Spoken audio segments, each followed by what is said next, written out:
seu ar moço, ok?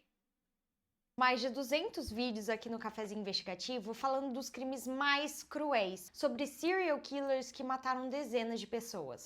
Mas o caso de hoje é diferente, porque pela primeira vez eu vou falar sobre a história de um assassino em série que teoricamente nunca matou ninguém.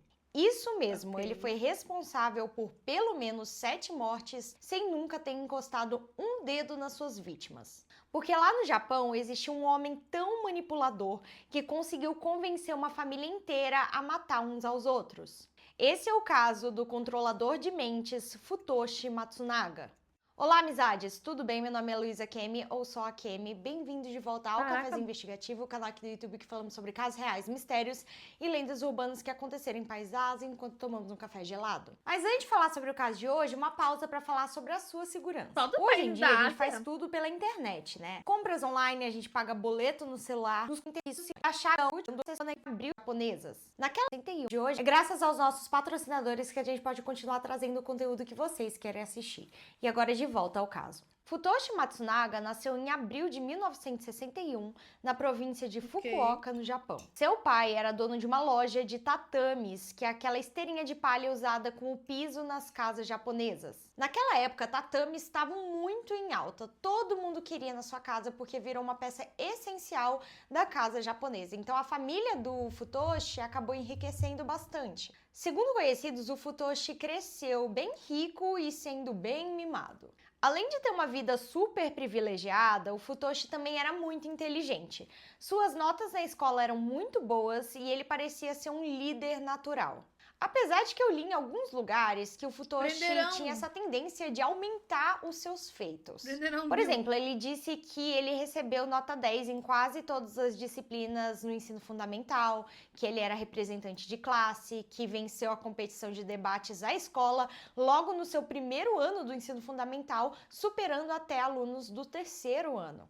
Você escuta uma coisa dessas e pensa, nossa, esse menino era um gênio, né? Mas os colegas e professores do Futoshi falaram mais tarde em entrevistas que não era bem assim. Ele era realmente um menino inteligente, tirava boas notas, mas ninguém lembra dele vencendo um concurso de debates. Não lembram dele nem participando. E o negócio sobre ele ser representante de classe, ele contava Via pros de outros Jesus como prende se o tivesse bioslifer. sido uma coisa dificílima, tivesse vários candidatos. Mas na verdade, mais ninguém queria ser representante de classe e ele foi meio que obrigado pelos outros colegas a ser. Resumindo, gente, ele não era tudo isso, mas fingia ser para os outros. E por esse tipo de mentira que o Futoshi ficou conhecido na escola como um grande mentiroso compulsivo. Parece que ele sempre foi muito manipulador ainda no ensino fundamental.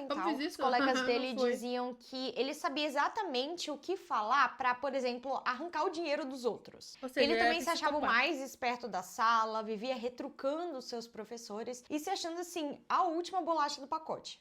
Ouvindo isso, ele parece ser aquele tipo de pessoa insuportável, né? Mas por incrível que pareça, muita gente gostava dele. As pessoas achavam ele carismático. Ele era cheio de amigos, mas o que mais chamava atenção era como ele conseguia atrair as garotas. Isso porque, além dele ser considerado mais bonito do que a maioria dos meninos dessa idade, ele tinha muita lábia. Ele sabia exatamente o que falar para impressionar as meninas e, por isso, ele sempre tinha várias namoradinhas. Tanto é que ele se casou bem cedo, ainda com 19 anos, e logo teve seu primeiro filho. Só que, como vocês podem imaginar, o casamento com um adolescente manipulador e mulherengo não tinha como dar certo. Mesmo depois de casar, o Futoshi continua exatamente do jeito que sempre foi, ficando com várias mulheres. Supostamente, ele traiu a primeira esposa com pelo menos 10 mulheres diferentes.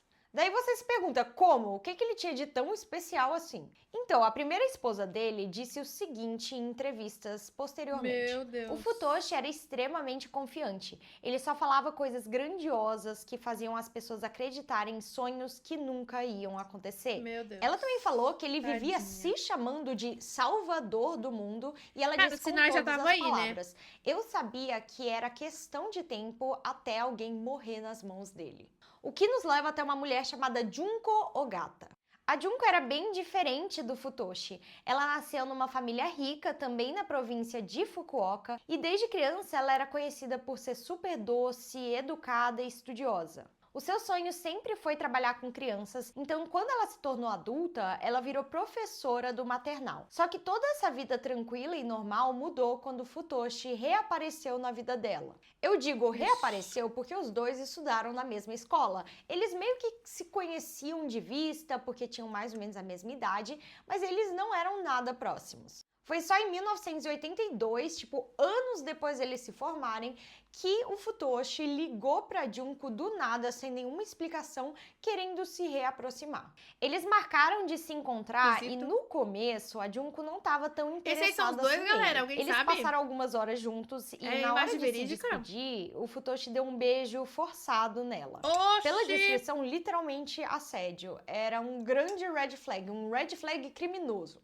Mas por algum motivo, a Junko concordou em se encontrar com ele novamente e eles se tornaram amantes regulares. Lembrando que o Futoshi ainda estava casado nessa época. Com o tempo, a Junko foi se tornando sua amante número 1. A relação dos dois é muito complicada porque ao mesmo tempo que a Junko se tornou uma cúmplice dos crimes do Futoshi, ela também de certa forma foi a sua primeira vítima, porque esse relacionamento foi extremamente abusivo. No começo, o Futoshi tratava a Junko super bem, mas tudo mudou quando ela mencionou algo sobre um antigo relacionamento dela. O Futoshi ficou tão cheio de ciúmes e raiva que roubou o diário dela para saber todos os detalhes e depois a espancou violentamente.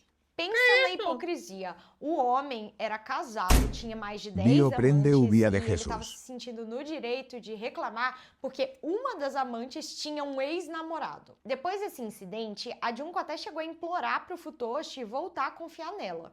E ele, sádico do jeito que era, pegou uma bituca de cigarro e queimou entre os seios dela. Ele também fez uma tatuagem com o seu nome na coxa da Junko. Então ficou escrito lá Futoshi Matsunaga, como se ele estivesse marcando o território dele. Eu sei que para quem não tá num relacionamento abusivo, isso pode parecer loucura, porque que ela teria ficado com ele, né? Mas todo mundo falava que o Futoshi era uma pessoa extremamente persuasiva. Porque o que eu tô contando aqui são as partes ruins do relacionamento. Mas em outros momentos, o Futoshi enchia a Junko de, entre aspas, carinho, promessas, falando que ia se separar da esposa pra se casar com ela. Então, por esses momentos bons que a Junko ficava. Só que esse episódio que eu descrevi pra vocês não foi um caso isolado. Depois disso, ele começou a bater na Junko frequentemente. E eram sessões extremamente violentas de violência doméstica.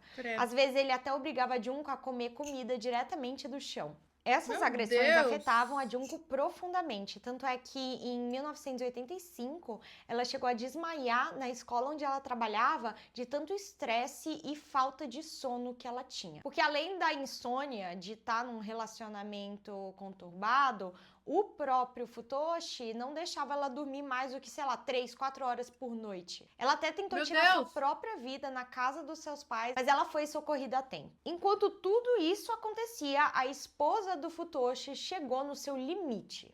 Teve uma vez que o casal deu uma festa na casa deles e ele simplesmente convidou várias das suas amantes para ir, incluindo a Junko. A esposa achou isso uma falta de respeito gigantesca, com razão, pegou suas coisas e fugiu com o seu filho. O Futoshi até tentou localizá-la depois, mas nunca conseguiu, ainda bem.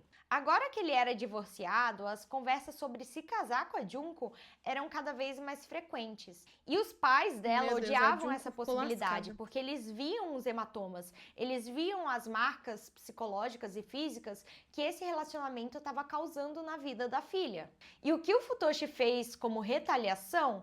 Ele abusou da mãe da Junko, uma coisa que ela não ficou sabendo na época. Depois disso, ele convenceu a Junko de que os pais estavam contra ela, contra o seu relacionamento, e a convenceu a fugir de casa para morar com ele.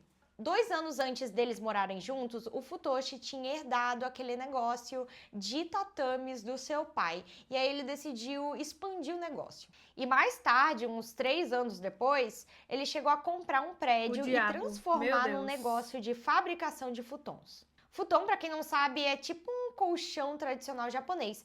Ele é mais fino do que os colchões ocidentais e é super comum nas casas japonesas mais tradicionais.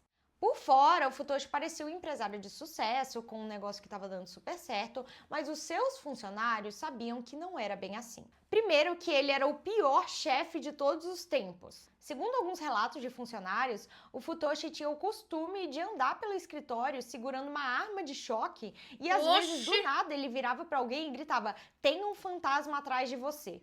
Daí, quando a pessoa virava, ele apontava a arma de choque, atirava nela e saía gargalhando que nem tipo um vilão de desenho animado. Vendo que ele era Daí psicopata. você pensa, né? Uma empresa com um chefe doido como esse não tem como dar certo.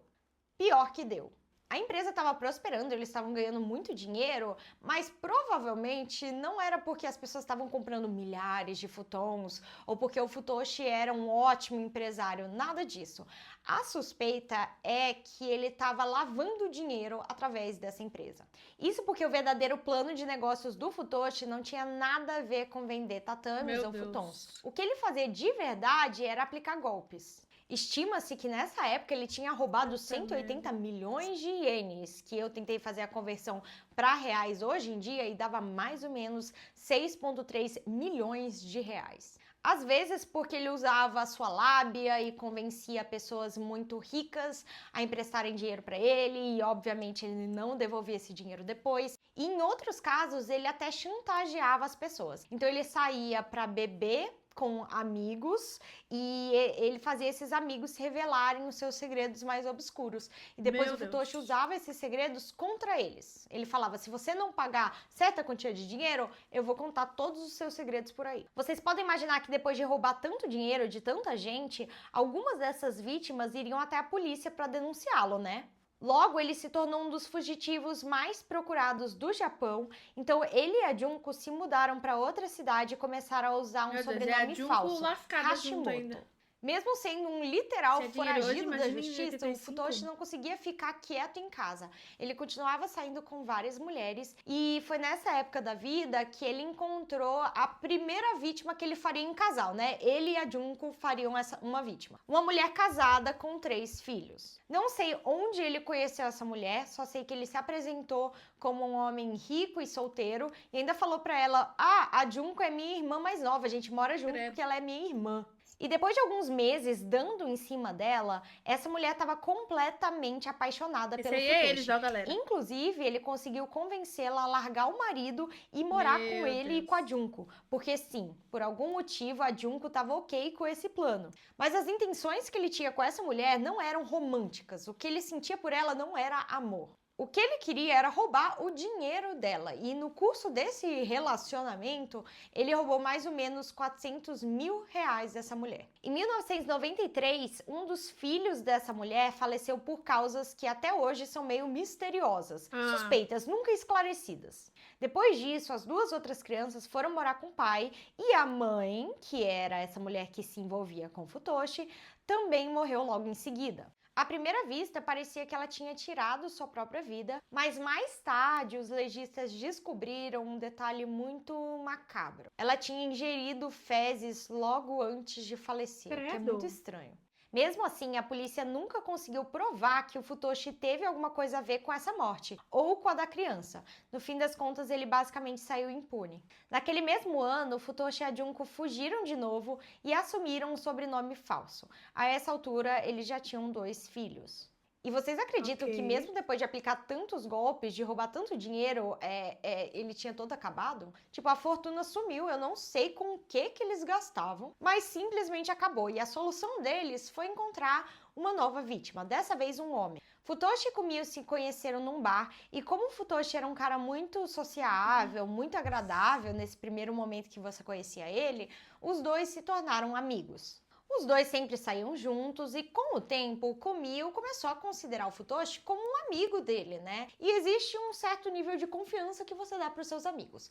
Os dois sempre saíam para bares, bebiam bastante. E aí um dia o Kumio decidiu desabafar com o Futoshi, falar de todos os seus problemas e também do seu passado criminal. Ele disse pro Futoshi que ele estava devendo para vários agiotas da cidade. E esse foi o pior erro que ele poderia cometer. Lembra que eu falei antes que o uma das técnicas que o Futoshi usava para tirar dinheiro das pessoas era chantageando elas, então foi exatamente isso que ele fez com o Kumio. Só que dessa vez, a violência foi muito maior. Ele não só começou a pedir dinheiro pro Kumio, mas também convenceu o homem e a sua filha, que na época tinha 8 anos, a se mudar para dentro do apartamento dele com a Junko. Era isso ou ele avisava pros agiotas onde o homem estava? E o que eu vou contar pra vocês agora é bem chocante, assim, coisas impensáveis aconteceram dentro daquele apartamento. Kumio e a sua filha, que vamos chamar de Ana, foram mantidos praticamente em cárcere privado dentro do apartamento. Com frequência, o Futoshi usava sua arma de choque para torturar o Kumio, mas não só isso, ele também obrigava a Ana a usá-la no seu próprio pai.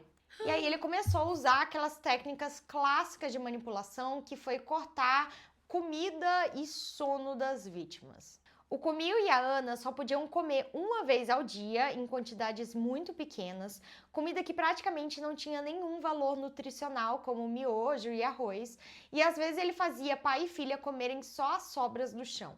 Os dois também só podiam dormir 3 horas por dia e eles nem tinham cama, eles tinham que dormir em cima de jornais espalhados pela sala que nem animais num cativeiro. Com o tempo, as agressões físicas que o Kumio sofria foram ficando cada vez mais brutais. Ele vivia com os braços e as pernas inchados, cheios de feridas abertas, e o mais perturbador é que muitas vezes quem era forçado a bater nele era a própria filha.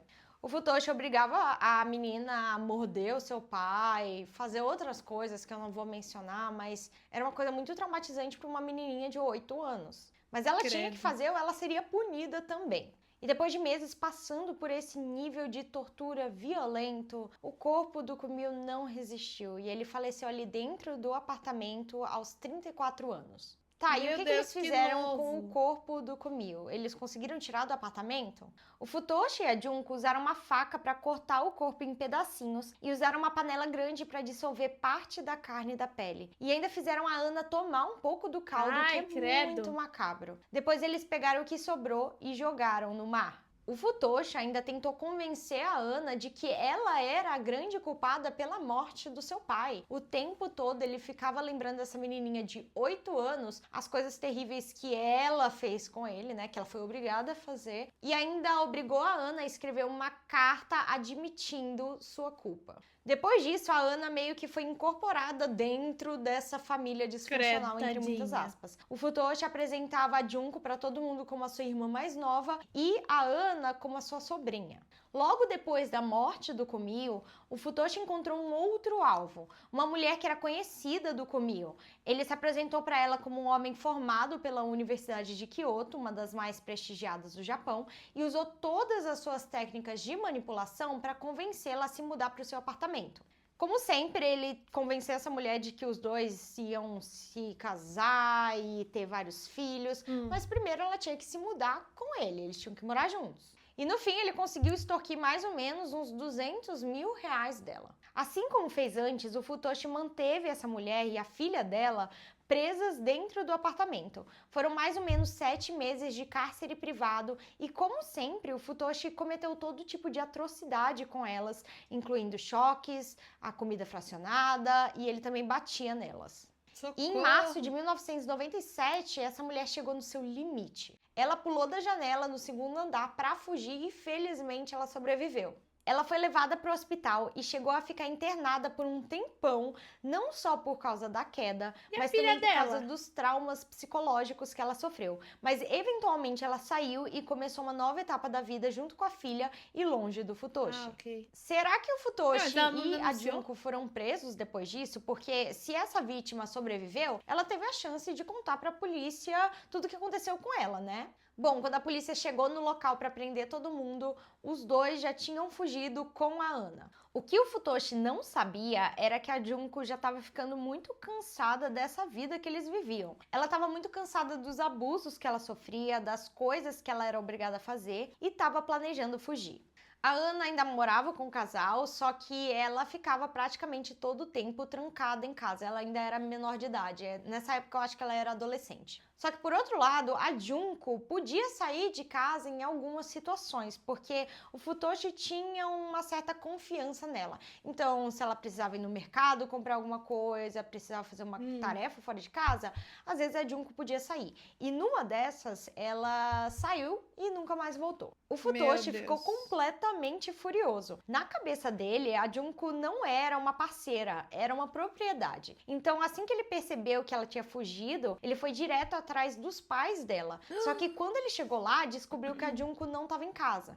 Mesmo assim, ele imaginou que os pais dela sabiam onde ela estava escondida. E ele começou a tentar usar todas as suas técnicas de manipulação para conseguir localizá-la. Ele tentou a chantagem, disse para os pais da Junko: eu vou ligar para a polícia e contar que foi ela que matou o homem lá, o Kumio. Também ameaçou expor vários segredos íntimos da Junko por aí, só que os pais dela se manteram firmes e falaram: a gente não vai te contar onde ela tá. O Futoshi, então, decidiu bolar um plano ainda mais inacreditável. Para encontrar a Junko, ele decidiu forjar sua própria morte. Ele chegou ao ponto de escrever uma carta para os pais dela informando que ele tinha morrido. Só que ele não fez isso para a Junko sentir luto, era para ela baixar a guarda, para ela acreditar que estava finalmente livre e que podia sair de casa sem medo. E o plano deu certo. Um dia a Junko voltou para a casa dos pais achando que estava tudo bem, e o que ela não sabia é que o Futoshi estava lá esperando na porta. É assim que começa o capítulo mais sinistro dessa história, se é que isso é possível. Os pais da Junko, desesperados para salvar a filha, chegaram a oferecer 63 milhões de ienes para ele ir embora de vez e deixar a Junko em paz. E o Futoshi, claro, viu uma chance de arrancar mais dinheiro, então topou na hora. Mas quem disse que ele ia cumprir o combinado, né? No dia que ele tinha que devolver a Junko, ele fez o oposto. Ele simplesmente entrou no apartamento da família e fez todo mundo de refém, uma família inteira. Eu imagino que vocês estejam pensando exatamente o que eu pensei. Como um único homem consegue manter 7 pessoas reféns? Dentro daquela casa moravam os pais da Junko, a própria Junko, a irmã dela, o marido da irmã dela e 2 sobrinhos pequenos. Como que um único homem consegue manter 7 pessoas num cárcere privado?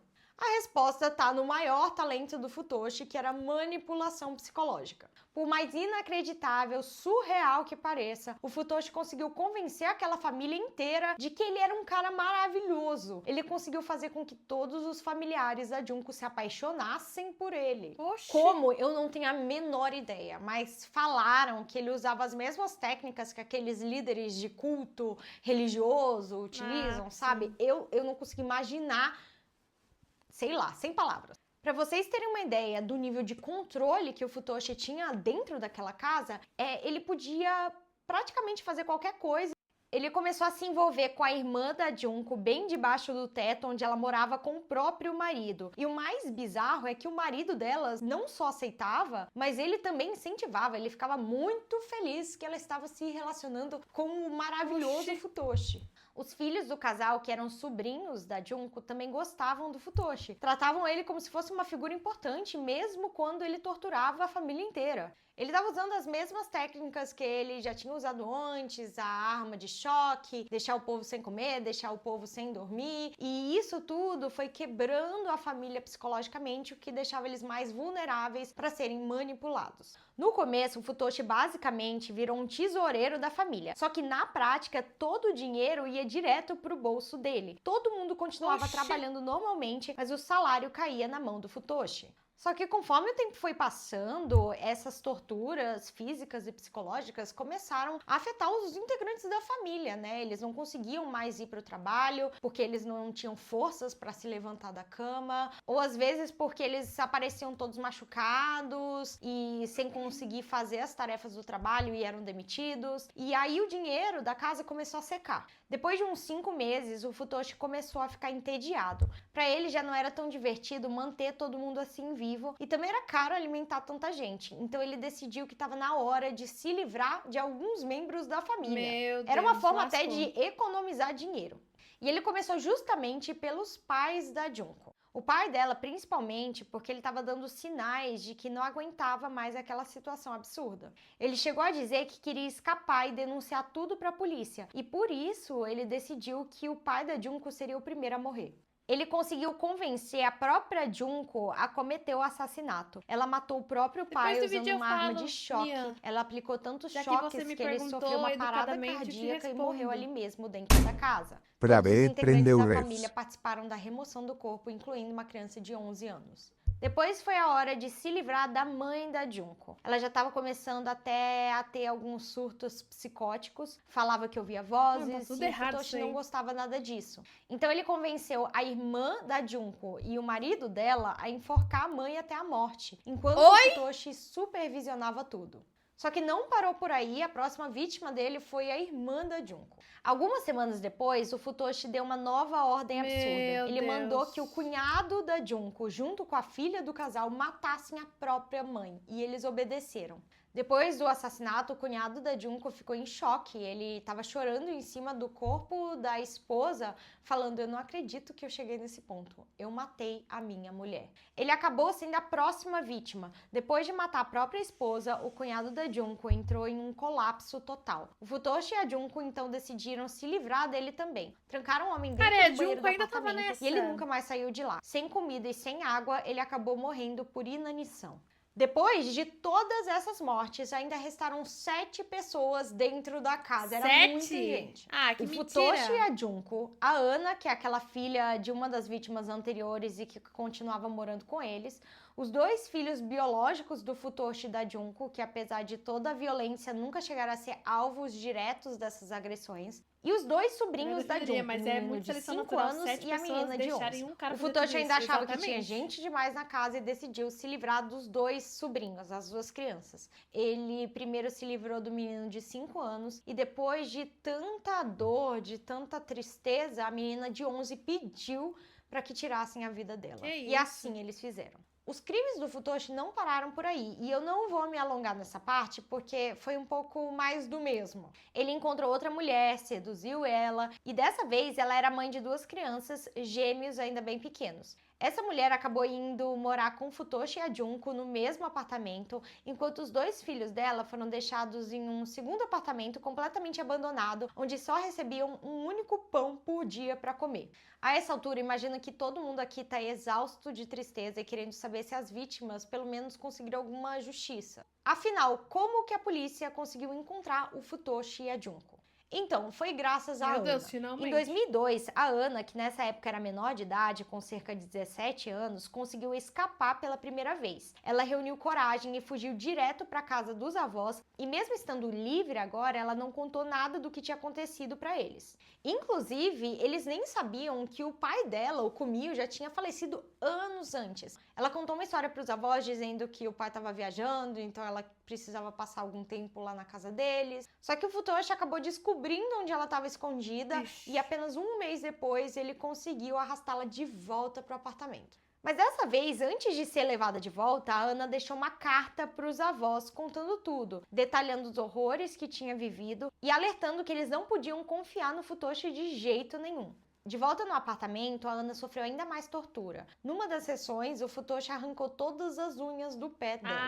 Só que a Ana não desistiu. Ela sabia que era agora ou nunca que ela fugiria, ou ela seria a próxima vítima fatal. Então, mesmo com muita dificuldade de caminhar, ela fugiu uma segunda vez, voltou para casa dos avós e agora eles chamaram a polícia. Futoshi e Junko foram presos e finalmente as vítimas que ainda estavam sendo mantidas dentro do apartamento foram libertas, incluindo aquela mãe que ele tinha conquistado e os gêmeos que estavam abandonados em outro lugar. E com a ajuda da Ana, os policiais conseguiram registrar todos os crimes que o Futoshi e a Junko cometeram nesses 5 anos. Foram só 5 anos. Meu Deus! No final das investigações, Futoshi Matsunaga e Junko Ogata foram acusados oficialmente por 7 assassinatos, além de sequestro, cárcere privado, tortura, extorsão, fraude e outros crimes. A Junko logo confessou tudo, mas o Futoshi tentou alegar inocência. Ele falou para os policiais: não, eu não fiz absolutamente nada. Tentou culpar a Junko e a Ana pelas mortes. E, de fato, ele nunca chegou a tocar fisicamente nas vítimas. Não foi ele que diretamente as matou. Mas conforme a polícia foi investigando, eles começaram a reparar que ele era o grande mandante do crime. Ele era o cérebro que ordenava tudo. Futoshi Matsunaga e Junko Ogata foram julgados culpados em 2006 pelo assassinato de 7 pessoas em um dos casos mais chocantes da história criminal japonesa. Futoshi recebeu a pena de morte, enquanto a Junko foi sentenciada à prisão perpétua. Durante o processo, ficou claro que apesar de Futoshi não ter cometido diretamente as mortes, ele era o mentor e principal responsável pelos crimes, manipulando todos ao seu redor para executar seu plano cruel. Na época, os jornais japoneses noticiaram esse caso de forma bem superficial, porque os detalhes eram tão violentos, tão macabros, que eles não podiam nem veicular na TV. Foi só depois, quando a internet se tornou uma coisa, né, que o público no geral ficou sabendo dos pormenores sádicos desse caso. E vamos terminar esse vídeo pelo menos com uma atualização positiva. O que aconteceu com a Ana? Depois de anos de sofrimento, depois de ver o próprio pai morrer na sua frente quando ela era só uma criança, a Ana finalmente conseguiu reunir coragem para tentar ter uma vida normal de novo. Ela voltou a estudar, já que tinha perdido quase todo o ensino médio e parte do ensino fundamental. Fez aulas de direção, tirou carteira, arrumou um trabalho de meio período em uma creche e hoje em dia ela tem vários amigos que dizem que ela parece feliz. O que é ótimo, assim, que ela não deixou todos esses traumas do passado definirem quem ela se tornou no futuro. Esse foi o absurdo caso do controlador de mentes Futoshi Matsunaga. Eu realmente fico sem palavras pra definir o que eu senti enquanto eu escrevi esse roteiro. Só se for controlador de mente mesmo. Eu meio que conhecia esse caso, mas eu não sabia várias de pessoas tantos diferentes caem na mesma. É assustador de como um único homem é capaz de controlar tantas pessoas. Tipo, manipular tanta gente ao ponto de fazê-las cometer os seus próprios crimes, assim, cometer atos tão cruéis. Enfim, se você achou esse caso curioso, compartilhe esse vídeo